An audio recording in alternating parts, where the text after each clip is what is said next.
You are looking at Julian's pronunciation guide, where we look at how to pronounce better some of the most mispronounced words in the world, like this other curious word. But how do you say what you're looking for today?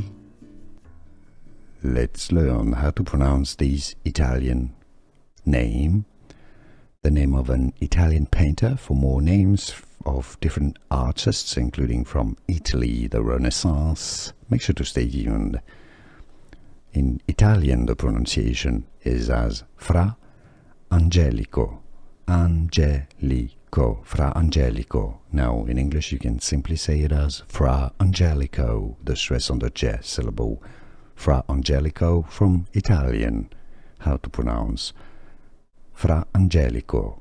And now you know. Here are more videos on how to pronounce more confusing words and names too many mispronounced. Like this video if you found it useful. I appreciate your support. I'll see you soon and thanks for watching.